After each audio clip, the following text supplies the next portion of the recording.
is Jessica Webster. And this is Sam Pogue of the Fitness Break Room podcast. Sit back, take a well-deserved break, and learn about the journey that helps shape the most successful fitness professionals in the industry today.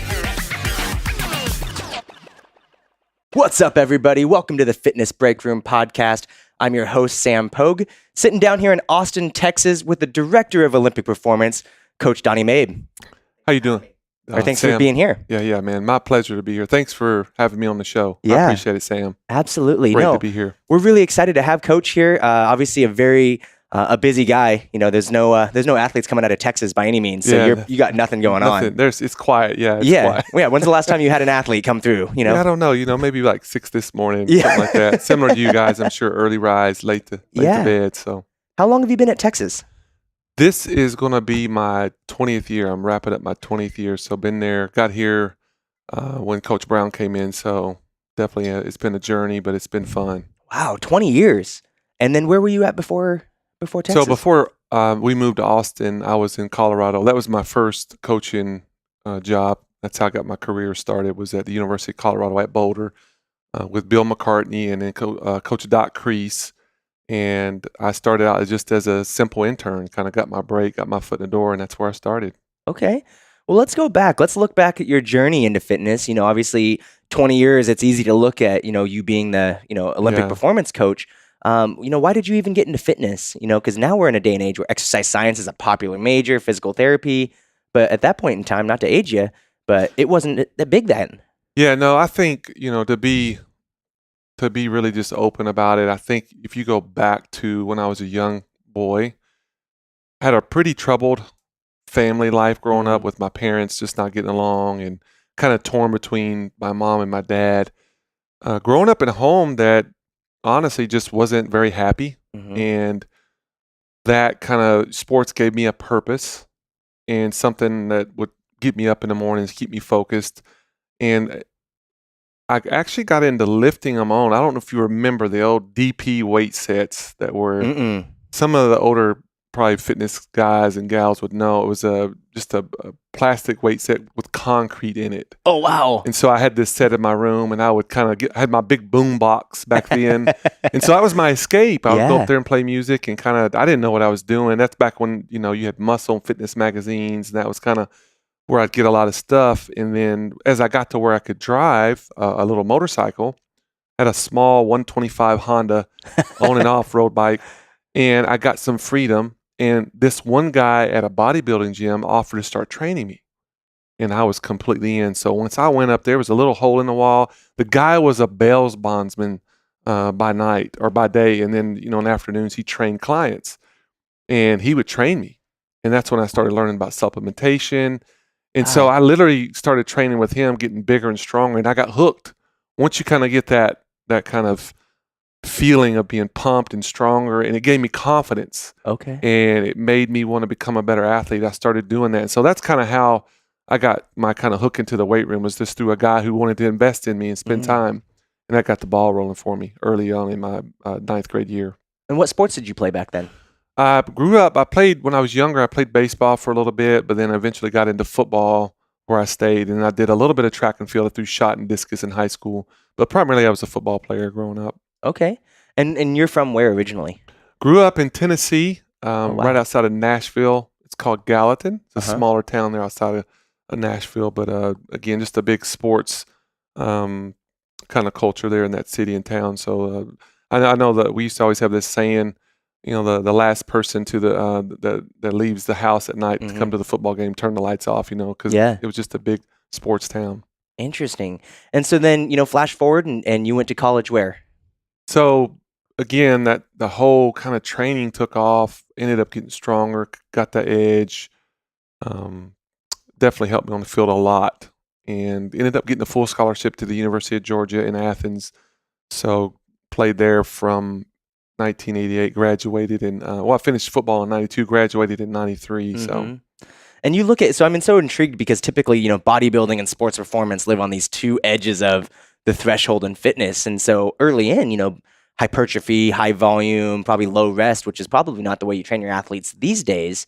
But it still had a pretty big dividend for you in sports. So part of that journey was I did reach a point in my career at Georgia. It was my sophomore year. Mm-hmm. I was super strong, 6'3", 270, Wow. could bench and squat quite a bit, did a lot of machines back then. A lot of the ground-based training wasn't as relevant and as known as it is now.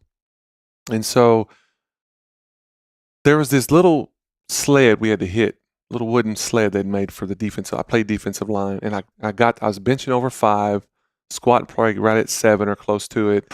And when I would hit this dummy or this little wooden sled, I couldn't punch it up in the air. Huh. But there was a guy on our team, guy by the name of Mike Steele, who barely benched 275. He could smack this thing and get it up in the air. And so my coach would rip me up one side and down the other. Why can you bench that much, but you can't get this sled explosively in the air, this little sled? And so it made me really start asking, is my training the right training for what I'm doing? And that's where I went on this journey of there's better methods, there's better ways to train. That's when I got introduced to Doc Crease at Middle Tennessee State at the time. I started doing some Eastern Bloc methods, speed strength, snatching, cleaning, med ball throws, plyometrics, doing these different types of movements back then, which nobody had heard of really. Right. It wasn't as known and prevalent.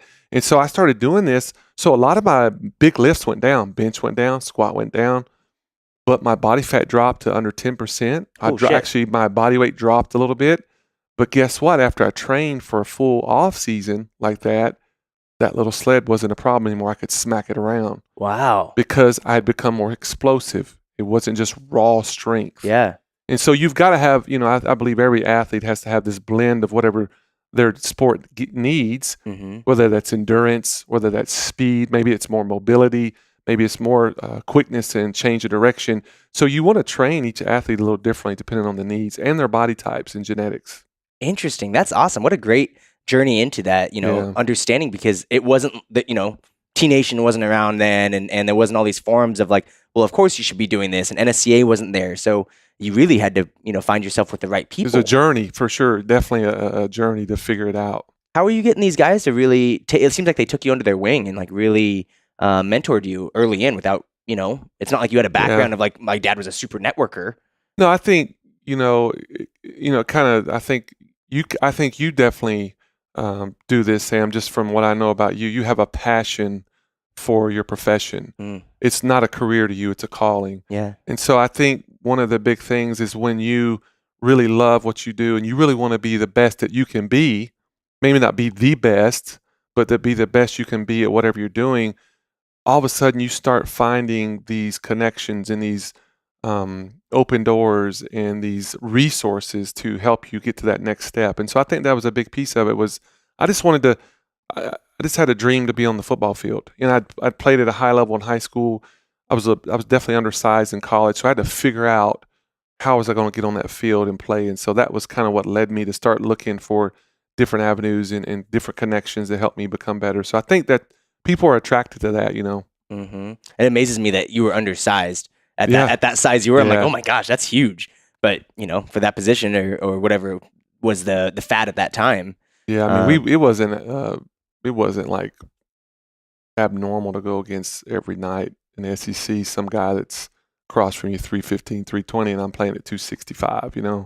That's not the case today. It's a little different, obviously, because of training and whatnot. But yeah, you had to find an edge, so it was a big difference maker. And so when you got to Georgia, were you going for exercise or biology, or is that the major that you chose, or? No, so nobody at the time in my family had ever graduated from college, so I was the first to do that. And so my mom never went to college. She was in the military.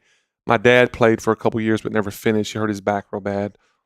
And then my aunts and uncles, nobody had ever been and graduated. So I was the first, as far as I know, in our family tree that had graduated from college. And so I had no idea what to even, my dad couldn't tell me, my mom couldn't. So I had to kind of rely on these counselors at the time, and they didn't have all these different career paths and options back in the late 80s, mid to late 80s. And so I just did what my dad did, and I have a degree in art. Okay. I'm a drawing and painting is what I ended up getting a degree in, which was kind of funny. Uh-huh. I'd always show up to these art classes with this little art been. And everybody would be like, "What class are you looking for? The education department's down the street or whatever." I go, "No, I'm looking for Art 201 color theory," and they would their jaw would drop. So I have an art. So my background's in art, so it's Oh, been I love it. interesting coming through college. Taking art classes and even use some of that today as well. So Oh, really? How do you do that? I think the biggest thing is just the creative side of. I do a lot of speaking. I Mm-hmm. think you do the Mm-hmm. same. So just traveling and whether it's a lot of the visuals that I Mm-hmm. use is, I definitely use that I'll make my own slides and stuff like that. So I Yeah. definitely use it some still today. So Okay. Very cool. And was art another escape for you growing up? With fitness obviously being in your room, being able to sit down and draw and express yourself in that way, or yeah, I think, I would say this, about midway through my degree, I finally realized like, you know what? I don't know that I want to do this for a living. I don't know that the money that you can make, you really, you've heard the term starving artists. You yeah, start meeting some of these artists that, they're just not they're struggling. yeah. And I was like, I tried to actually switch to like marketing or business, but couldn't do it at the time. So I went ahead and finished my degree. But again, I think the art, what I learned about art was it's just like our profession in performance that you really you got to be passionate, and man, you got to put the hours in. Yeah. And that's just, and it may take years before you actually get a shot to do something great. And so I just knew that I did not want to go that route. I Mm. wanted to take my degree, finish school, kind of did what, I told my dad and mom I would do, get my degree and just move on and do something I knew I would be passionate about. So, Interesting. So then what led you to, the coaching realm then, right? After getting done with art, was it a pre-requirement for you to have some sort of degree or something in that? Like what got you into coaching then? I think, those big life questions of kind of what am I here for? Yeah. Just kind of starting to ponder, like once I got done, I blew my knee, my left knee, my senior year of college. So I knew football was over. Oh, wow. And so I had to start kind of looking in the mirror and go, okay, what am I going to do with my life? Because my career in sports is done. And I didn't want to be a guy that I've seen so many guys at that time try to just live the dream Mm-hmm. and they just keep putting their career on hold. So I made a decision personally and professionally that let's start my career and start growing as a professional and learning and climbing and whatever I was going to do. So what am I going to do? I honestly, one of the big key things I always tell people, I could not see myself wearing a suit and tie Mm-hmm. and carrying a briefcase. I don't know what it was. It just, that really turned me off. Yeah. And I love being in the gym. And when I trained at Middle Tennessee State my junior year in the summer, Doc had always said this. He said, "Look, if you ever want to do this for a living, let me know. Oh, wow. I'll get you in this. I think you would be really good at this." And so I remember that conversation once I blew my knee and started getting close to graduation. And so I reached back out to him. At that time, he'd moved to Colorado Mm. and said, "Hey, I really want to." Well, I knew I wanted to coach. And then the other element to that was, do I want to be on the field or do I want to be in the weight room? Yeah. And I knew I wanted to have a family because I grew up with a big family in Tennessee. And so I was like, if I want to be a dad that's home. I don't, and coaching strength coaches, we work a lot of hours, but I don't travel as much and I'm home more than if I'm a sport coach that has to recruit and be at games and do all these other functions. So I made the decision like, hey, I don't want to be on the field. I want to be in the weight room and I want to impact young people, not only on the field, but also in their character and their careers and hopefully make them better moms, dads, Mm. lawyers, doctors as they get done. So I knew that's kind of the path I wanted to go so I could be close to my wife and I could have my kids involved in sports and have an impact on them. So I have both hands. Very cool. So then you got into Boulder and you started working. What was the landscape of the strength and conditioning realm at that time? Because I'm sure it's evolved a ton now in terms of the steps it takes to get even there. Yeah, I think it's complete opposite of what you see today. Back then, there were not a lot of educational resources. You really had to kind of grind and kind of be creative on how you got some of those, whether it's certifications or some of the books and articles. And they didn't have a lot of videos back then like they do today. So the landscape was also, so it was the resources, but also secondly, there wasn't an oversaturation in the market with positions. So when I got to Colorado, it was Doc and one assistant. That was it. There was Oh, just two wow. strength coaches for the whole program. Today, it's so different. Right. You it's not abnormal to have 12 to 15, 16 strength coaches at a big school, at a big university. Yeah. Whereas back then you only had 2 or 3, and you probably only had it for revenue sports. A lot of your Olympic sports didn't have a specialized strength coach for that sport or that event. It was more like the football strength coach did everything. So it's just changed. So that's why when I first started out, they didn't have a full-time position. I had to take an internship, and I had to work 70, 80 hours a week and get I was living out of a shoebox pretty much in Boulder because of the rent was so high, but just working those hours and not ever getting time off.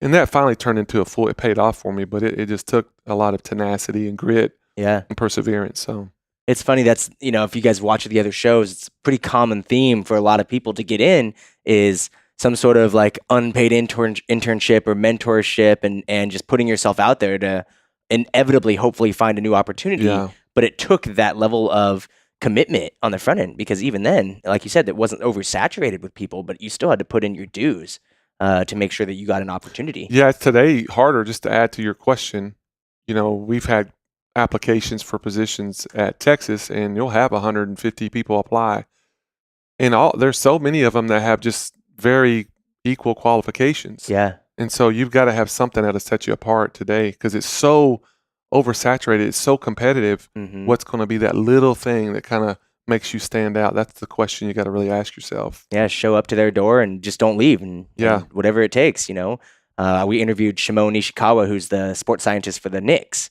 and he's like, man, I literally got to I interned first, and he just finished his master's at Oklahoma, and he's like, man, I just showed up and like slept on the tables because I was there from 4 a.m. to 9 p.m. and it wasn't worth it me driving back 2 hours to my place. He wanted it. Yeah. He wanted it more than the next guy. And all he wanted was to be in the NBA. And so at 28 years old, he's with the NBA now. But it's like, it took, making no money for a couple years just to get there. So it's cool that the landscape or the journey that you guys go through to get to where you are was still the same then, putting in the work. And that's obviously, for those of you who are where you are now, probably shaped who you are and the way you see the industry today. And so hopefully being able to help educate and provide that lens to a lot of new coaches coming into the market, that they get to hear this and say, oh yeah, okay, what am I going to do to separate myself, because I do want to be at Texas someday. I do want to be with someone like that someday. So after Colorado, where'd you go from there? So I finished up, at the time I was at Colorado, that was my last year there was 97. And I actually had an offer at Colorado. It was kind of crazy. The top position opened up there at Colorado, where I had a very low kind of bottom of the totem pole position offer at Texas. So I had this high offer at Colorado and had a low position offer at Texas. And so it was a conflict for me internally of what do you do, And I think one of the, I was only like 27 at the time and didn't really have a lot of direction. And so I just knew coming to Austin and being at UT and the amazing program and administration at Texas and the history they had here, that the ceiling was really high. And so I knew it was a risk. So I always kind of one of my big, I met with a young coach yesterday, and I think one of the big career advice things I would always tell young people is like, take opportunity over money every time, especially when you're first starting out. If you can get close to a certain coach or you can learn a certain system, and you're not going to get paid much, take that and go and just, kind of not only earn your stripes, but go and learn and be around those people and be in that environment to kind of build that into your resume and build that into you as a coach. And then over time, as your value grows, you'll get paid what you're worth, but you just got to be patient with it. Yeah. Yeah. So what was that job that you took here in Texas? It was just an assistant strength coach position. Wow. And again, I was like bottom of the rung position. Where I picked up a couple Olympic sports, helped with football. I did everything, work camps, work with whatever sports I could do. I'd run errands, you name it. I did everything at that point in time just so I could get a break here at UT. And so it paid off, obviously. Were Olympic sports their own division at Texas at that time, or was it still football mostly oversaw things and then the trickle-down effect? Yeah, we had the football model, and I think you still see some of that in different schools, but a lot of your bigger schools are going where there's a separation of football and Olympic sports. And that's more just so you get some continuity and consistency with your strength coaches that work with those individual Olympic sports, because football tends to be obviously it's a revenue sport, but when a football coach either takes another job or he gets let go, that whole staff leaves. And that means the strength coach usually as well and his staff. And so we made that switch here at UT in 2010, 2011. So, but back then when I first got here, the football strength coach oversaw everything, and we all reported to him, and we kind of got assigned each sport. And what was, coming from football, obviously, you seem to take this path into the Olympic sports.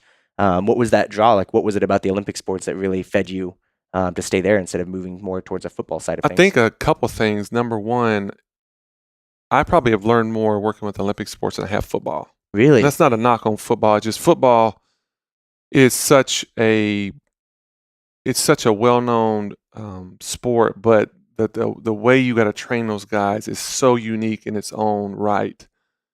And a lot of the mentality side of football can transfer to other sports.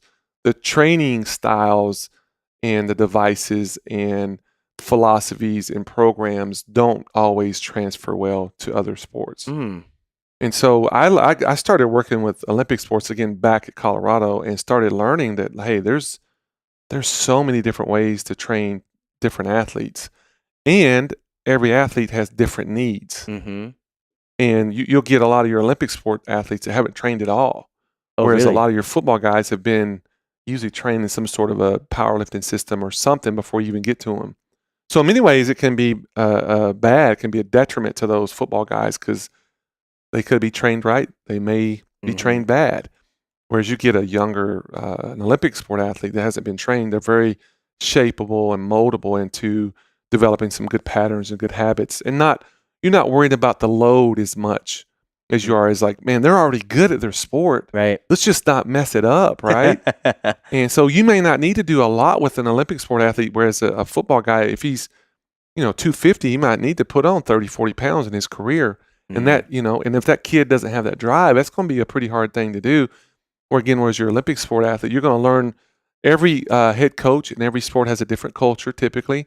So you're going to learn different ways to motivate, to structure, organize, how to mentor and work with different kids. So you're going to learn a whole different skill set working with Olympic sports than you will in a football kind of culture and philosophy background.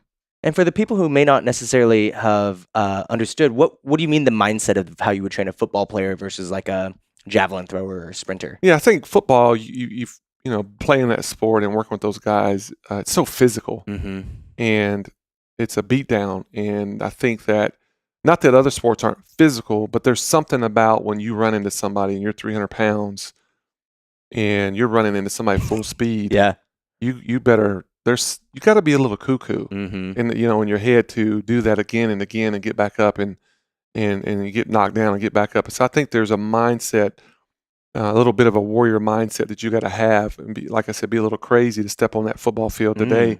Especially guys are getting so big, they're getting bigger, they're getting stronger.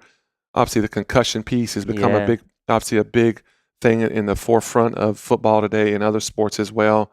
And so I think just that mentality that you develop in that sport is definitely something that's unique and special to that, but just like you would have in other sports as well. It's interesting. You mentioned like just the athletes growing, you know what I mean? Like just the game is just different now from when you played. And to see some of these kids, like was a kid that Jeremy brought in from high school, was like a junior out here at one of the high schools, a receiver. Yeah. And he's like 6'4" and 220 pounds. He's like 17 years old. And I'm like, what? Grown, is a man child. Yeah. And then you get these kids who are they have such raw athletic ability and you haven't even touched them yet. And it's like, the potential at what they could do seems astronomical. But you already mentioned, you're like, well, these guys are already really good at their sport. Really, the goal is just to make sure they don't get messed up, right? Because the best ability is availability. And so if they're that good already, what does that look like for you as a performance coach, right? It's like, yeah, great question. I think so. Think about this. You got football, you have 105 guys, I think, on the roster. Yeah. You can travel, I think, 70. The rules may have changed, but it's a big group. And so you got some depth. You go work with a smaller team, tennis, golf, even our volleyball team. You start looking at the roster is much smaller. So you really want to make sure those athletes can stay healthy. Yeah. I mean, honestly, that's the number one thing, is just keeping them healthy, keep them flexible, and where they can move really well at a high level for hours on time at a time. And so when you start looking at performance as a coach, your needs change for each athlete, for each sport, right? And so you got to structure and build your program around the needs of the athlete. I always like to say, you don't take your athlete and force them around your program. Take your program and build that around each individual athlete. And that may change, right? Like you just said, we've had kids you get in that they already are very prone to hypertrophy. Yeah. They don't need to do a lot of training sessions, and you don't need to load them. You need to get them leaner, get them more explosive and quicker. Whereas you may have we've had another kid come in, same roster before, seen it, where there's just a string bean. They need to do maybe a little bodybuilding, a little bit more hypertrophy work, more higher volume and reps and sets, maybe multiple joint exercises. So again, it just depends on the needs to get that athlete to play at an optimal level when they step on the field. I mean, how do you manage that though? Because how many athletes do you oversee right now? I mean, just on your side. Yeah, so I definitely oversee our department, but I directly train volleyball and men's tennis. And so I don't have a huge number of athletes, so it's a lot easier for me to work with the athletes I have. We have 7 staff, including me, 6 other staff, so we divide it up. Well, I think every coach has about 2 teams each. Some of them a little bit more depending on the size. So it's definitely more manageable because each coach can focus on each team and each athlete with that athletic trainer as well, year-round pretty much. Because there's really not an off-season anymore in sports, right? So I think between the strength coach, the athletic trainers, we have a full-time nutritionist now for each sport. Oh wow!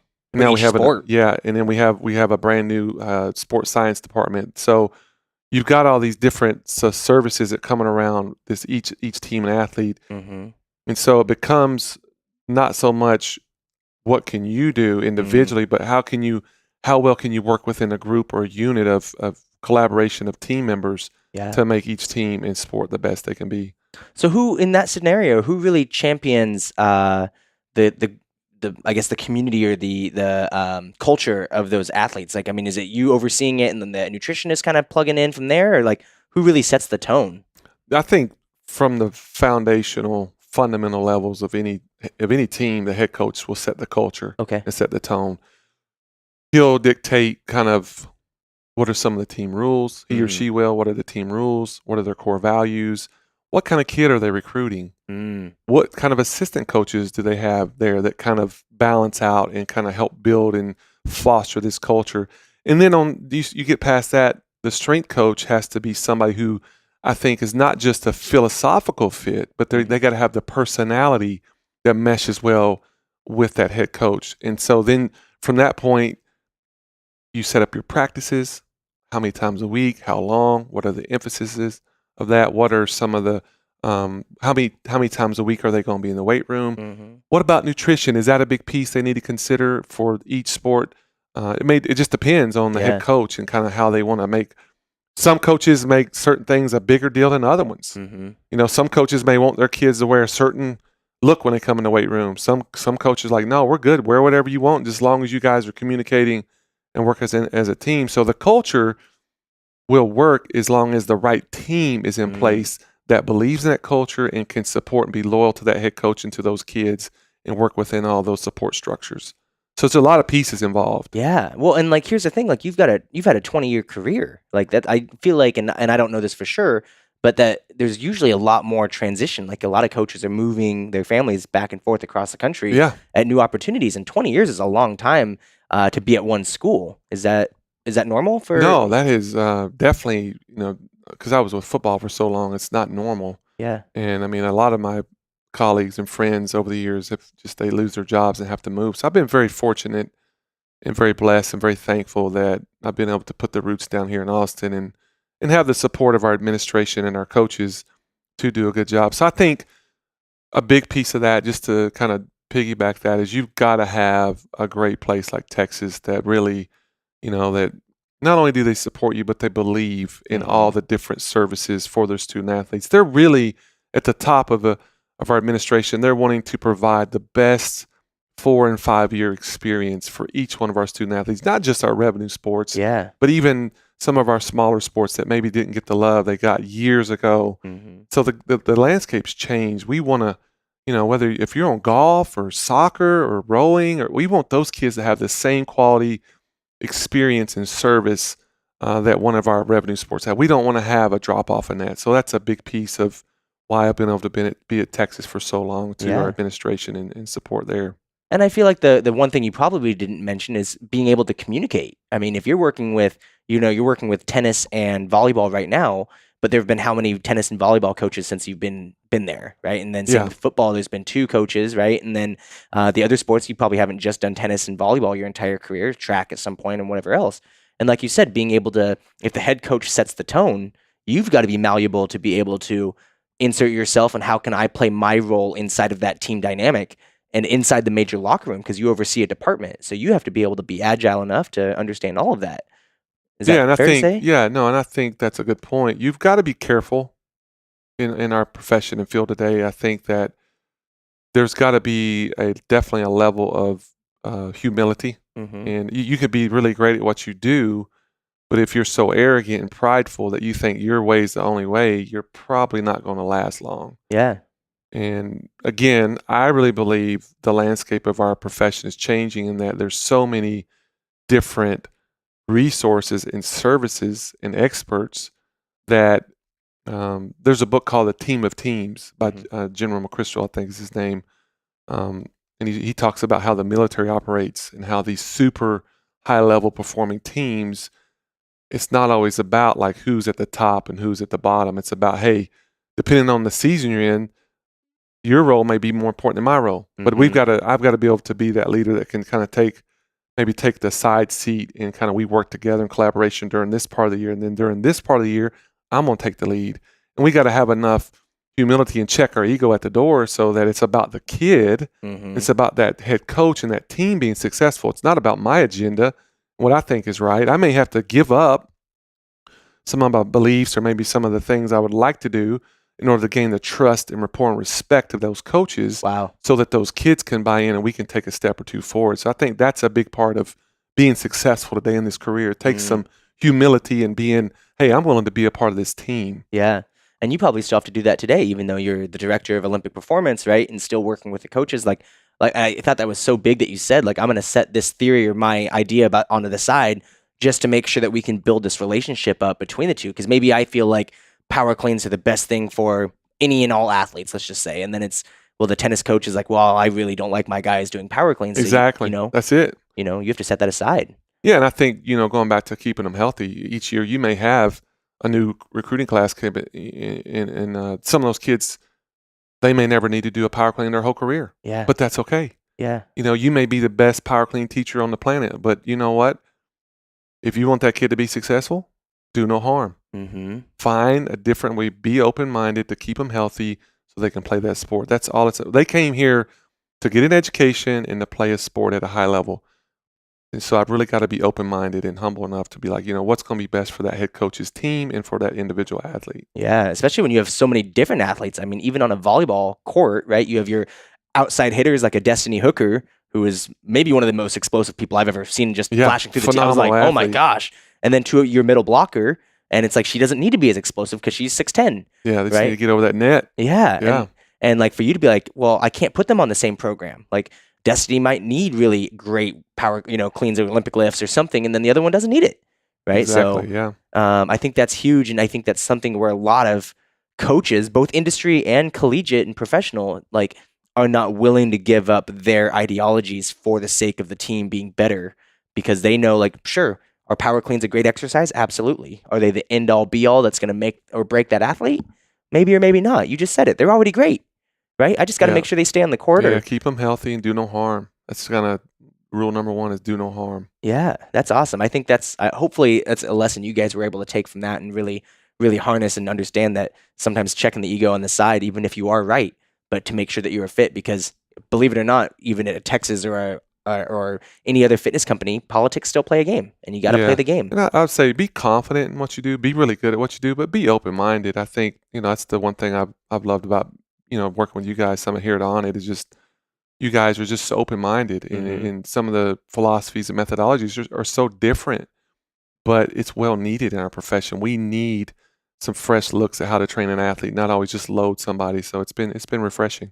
Yeah, touch on that a little bit, just in terms of your experience in the fitness industry. It's changed quite a bit, right? You went very Richard Simmons and Yeah. Jane Fonda aerobic capacity, right? And then I feel like we got really deep into like West Side, real heavy power movements, right? And then like Ripito and Wendler and like the Joe D's came through and Smitty Diesels and then now we're in this like high intensity version of CrossFit. And now we're starting to see like group fitness come through. Yeah, it's changing some. Yeah. Where's sports performance been on that? I mean, what's that been looking like since you've been through?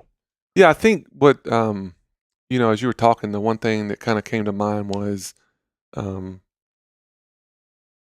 I have 4 daughters, Yeah. and they're all involved in club sports, and so one of the things I've noticed over the past 4 or 5 years, just going to some of these tournaments and matches, is I'm getting a really close up picture on a day to day, week to week, month to month, year round training schedule for some of these amateur athletes.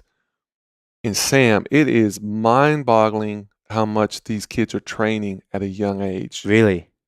And so you really have amateur athletes training like Olympian pro athletes at the ages of 10, 11, 12 that they shouldn't be doing.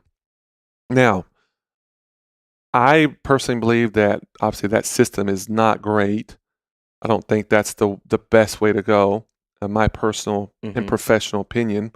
But that's the system we have in the U.S. because it's about profit, about making money. Yeah. And so it's one of the big kind of things right now and economically in the U.S. is this sports tourism. There was a special they did on it recently. I forget what channel it was on, but just all these club sports. They're actually building these huge club sport facilities in these cities to revive the economy in these rundown towns. Whoa. And so parents are paying crazy amounts of dollars for their kids to go train at these places, whether it's soccer, softball, volleyball, basketball, you name it. And so I believe that culture, that ideology and economic system in sports for our youth today is why I think you're seeing a lot of this rise in mobility, injury prevention, because kids' bodies have got so much mileage on them by the time we get them. Yeah. So they could have some really bad pathologies and asymmetries before we even get them. So to load that, now I'm just setting them up for failure. So you've really got to have kind of this global perspective of how when you evaluate the body of where are things not lining up?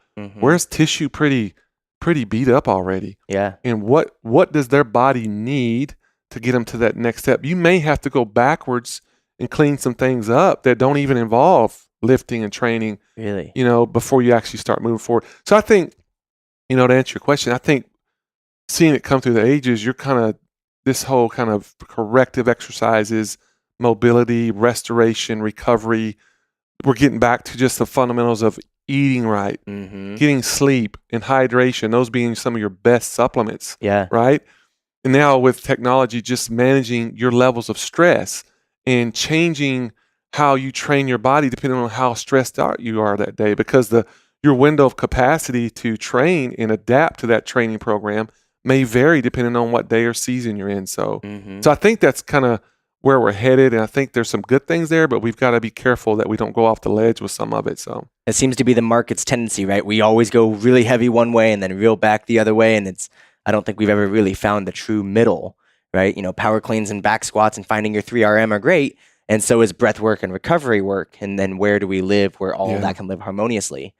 Now you say, you have kids as well. You got 4 kids. You got a 16-year-old, 15, and your youngest is 11, and they're playing sports. You said exactly. And as a performance coach, how do you look at that with training your daughters? You mentioned all these parents are really hammering on their kids doing these sports performance clinics early age. What's that look like for you?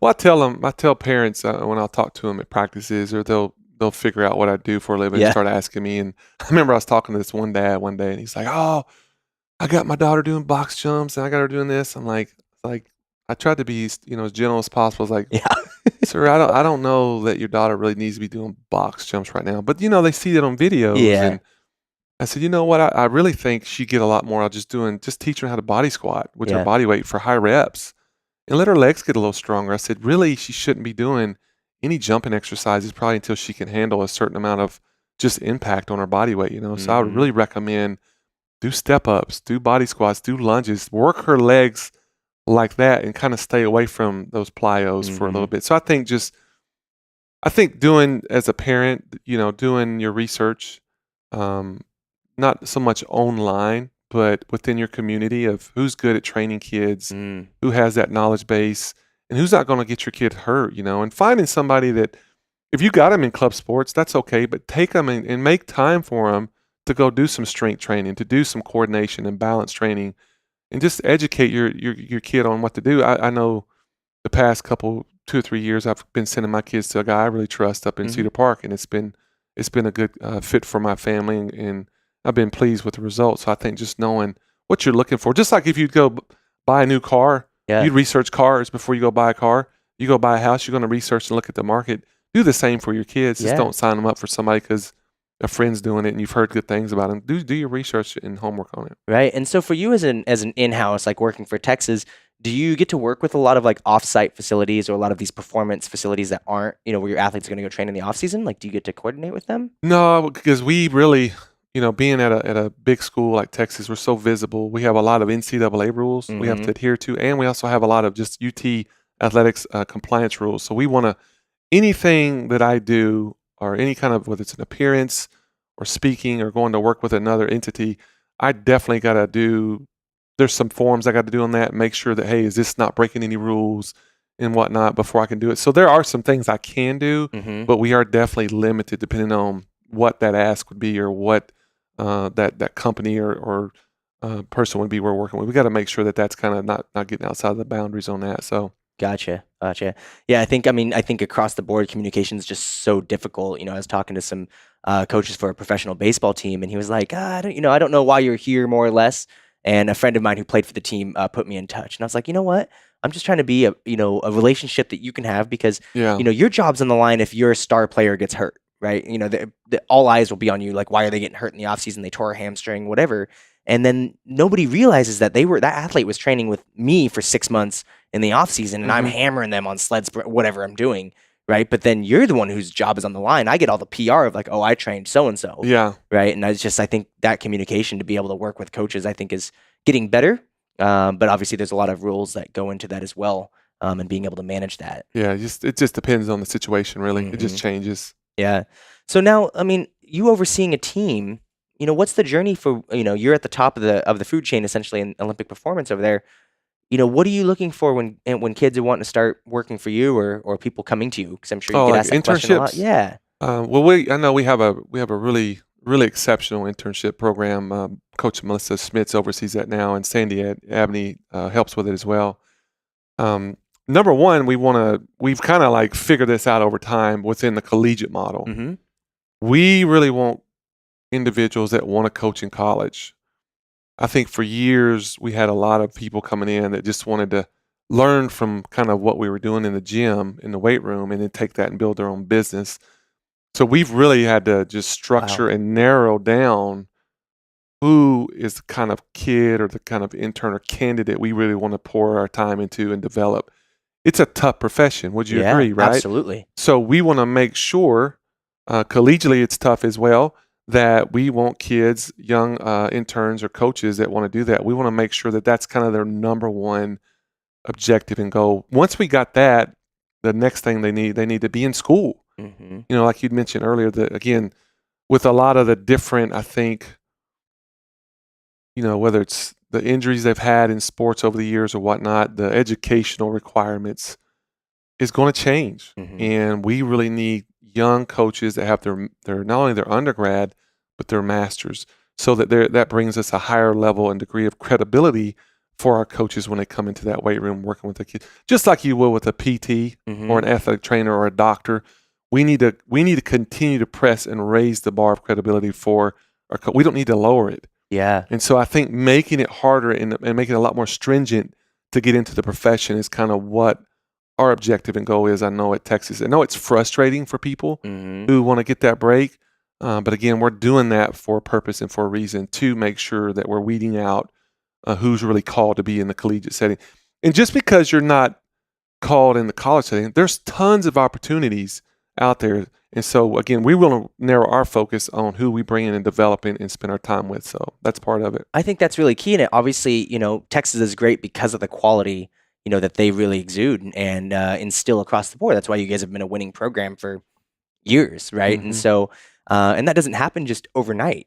I think a lot of individuals who finish school or inevitably want to work with athletes. That's one of the most common things I hear. It's like, oh, I want to go train athletes. Yeah. And, you got kind of two routes. You can go on the industry side or you can be on the collegiate professional side. Exactly. And they both have their challenges. They both have their great things about them.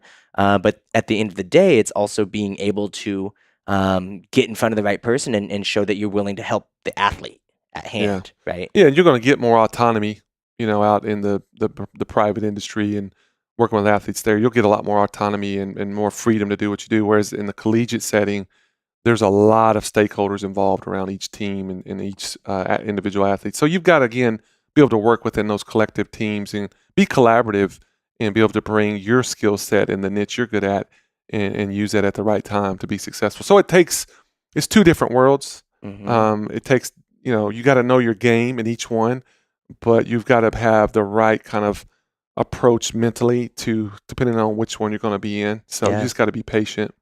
What's the life cycle? Let's say I'm finishing my master's this month and we're sitting down and chatting and I get an internship with you.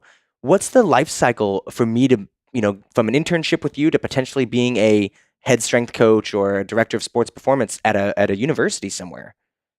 I think it varies. I would say, I would encourage any of your listeners, just don't really compare your path with other coaches. I think everybody's path is just so different and unique in its own right. And it's okay, and I think it's pretty cool to hear the different ways people got in. But I would say kind of just in my history of looking back, I would say depending on when you start your internship, I would say and recommend you probably need at least 1.5 to 2 years under one coach. Okay. Now, I say that because it takes about a year just to build the rapport and trust with your coaches that you're interning under and to really learn how they think. It takes about a year to build the trust and rapport with the student athletes because if you're not around them that often, they really won't listen to you. And so you got to be patient with that. And then on the flip side of that, after you get that experience, then with the trust with the athletes, with the trainers, with the coaches, and with your strength coaches, now they start kind of giving you some responsibilities that would be above and beyond the normal because you've earned that right. You've earned that trust and you've got that credibility to let's hand some weight off and let you do some things now and let you grow and see how you handle that. And then after you've done some of that, it's kind of like the story of the parables, right? In the Bible, it's kind of like if you get a little bit, you're going to take more. Yeah. Your reward is you're going to get a lot more. Yeah. But if we give you just a little bit and you can't handle it, then we're going to take that away from you because you can't handle it. So again, going back to starting out, it takes humility and being patient and not being in a hurry. But then once you get a lot of weight you can carry now, when somebody calls for a job, you're going to get that recommendation because multiple people have watched you work in a setting. The sport coaches can sign off on it, and the strength coaches and athletes can sign off on it. Hey, yeah, that person's ready.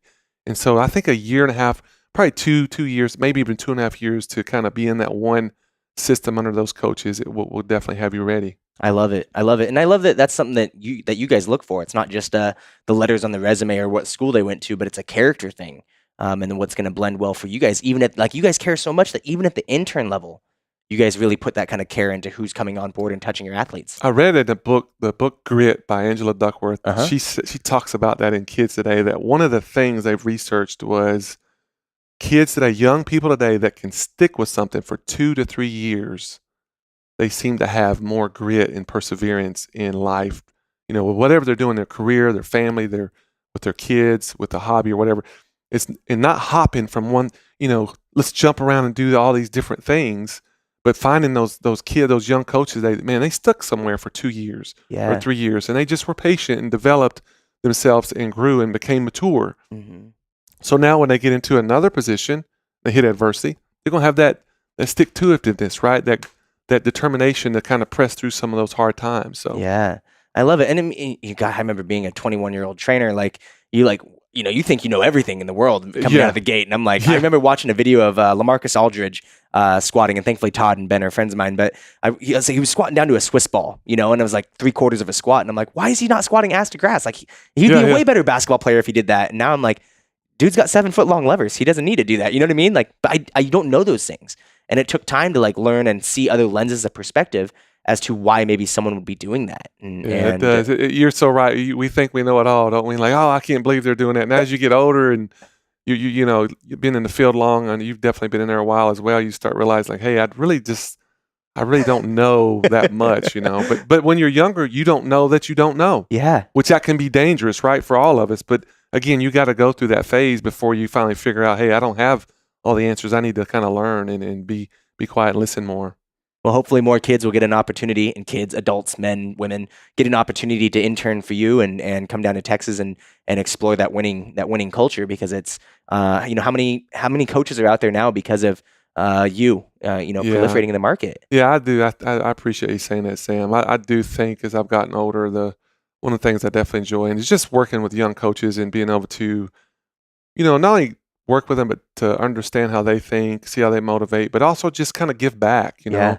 And because I needed help when I was younger, and I know you did too. And I still, even that, you know, I've been doing it now 24 years, I still look for mentoring and help. You know, I think that I really believe philosophically that we should forever be a student. We've never really, our goal is to be a master, right? But I think that having that hunger to improve and just that passion to keep learning and growing and you know, be the best you can be is a motivation. I love the quote. I forget where I heard it years ago, but you're either green and growing or you're ripe and rotten. Yeah. You know, and I think that, you know, in our field, the thing I love that draws me to it is that there's always something to learn. You know, it's ever changing. So you've got to keep stretching yourself. And I think today reinventing yourself is going to be a big piece of the future. So being able to kind of change and morph what you do a little bit as it changes. So move with the market. Interesting. I think that's a huge one that people may or may not necessarily see. You know, for you, you know, kind of, is there another step for you? I mean, right now you got a great position and whatnot. Is there any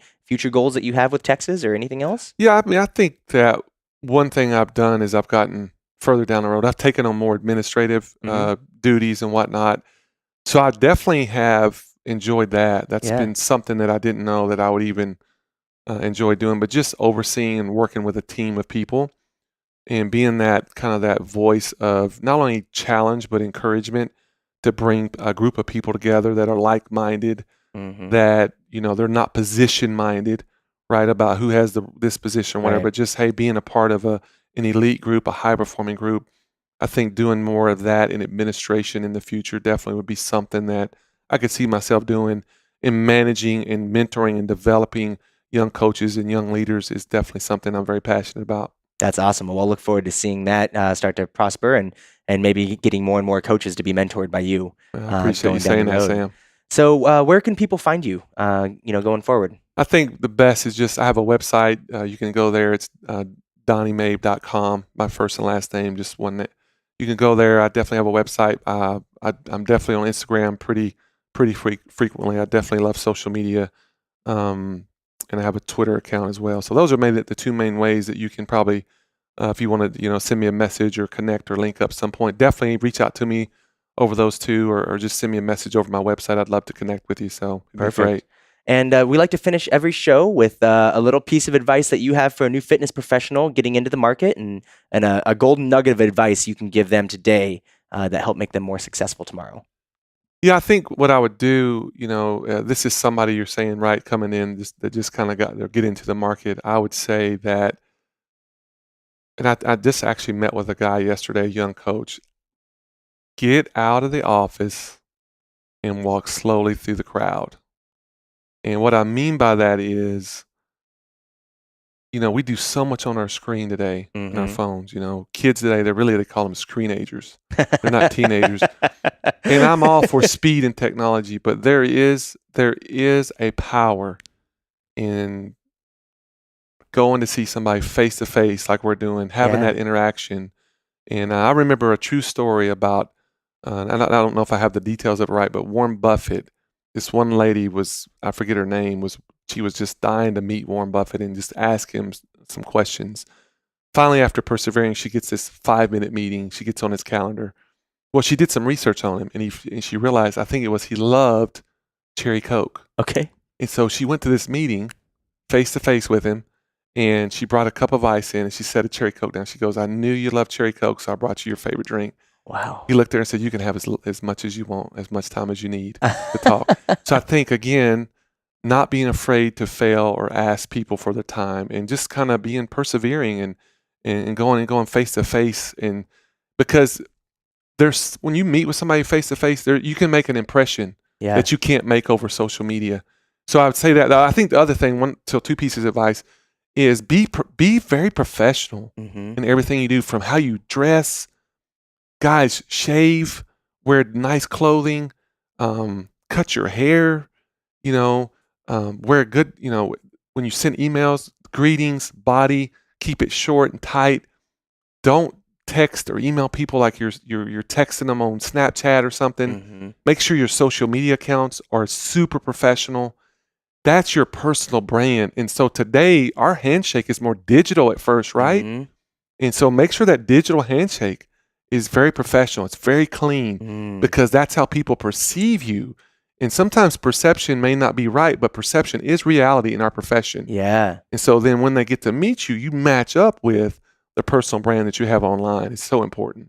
I think that's huge. And I've never heard it expressed that way, but that your social media is your digital handshake. It is. It's so key today. In our you can look up so many people today and kind of form an impression on them before you even meet them. Yeah. When you get a stack of resumes for internships, do you guys go through and it's like, ooh, let's see what their Twitter handle, what are they tweeting about? What are they posting on social media? I think, from an HR perspective, you can't bring that up, when you're talking to them. But yeah, you definitely want to do your homework on people. Talk to former bosses, talk to somebody they interned under, and maybe, go and look and just see how their personal brand is online. Yeah. Do they have a resume online? Do they have, what kind of photos or what kind of stuff are they involved in? Because in collegiate athletics, it's about character today. So not only do you want to be a great coach and you've got to have competence, right? You've got to have great character too. So it's not just being really good at what you do. You've got to have this character that's emulated in a way that makes that institution proud to have you there, because you got to be an example. Kids don't do what we say. They do what they see, right? And we don't need a model to say, we need a model to see for our kids today. So that's a big piece of as a coach, is you got to have good character, not just in the weight room, but online too, or even when you're out in your social life. Man, if you guys aren't fired up to go get a job right now and revamp your social media, you should be. But I thank you very much for the time and dropping in to say us. And I appreciate you coming down here to do it with me. So thank you guys very much for tuning into the Fitness Break Room podcast. And we'll see you guys next time. Thank you, Sam. Appreciate you, Coach. Yep. Thanks again for listening to the Fitness Break Room podcast, everybody. You can follow us on Instagram at Fitness Break Room. And if you're looking to enter our monthly fitness swag giveaway, you can visit our website, fitnessbreakroom.com, and all that info is on the homepage. Hundreds of dollars worth of awesome stuff, so I wouldn't miss that. And then you can even subscribe to this podcast on iTunes and leave us a review if you're digging what we're bringing you. That would be awesome and very helpful. Okay, guys, have a beautiful week. Stay strong and always look out for the little guy. Eyes in the skies.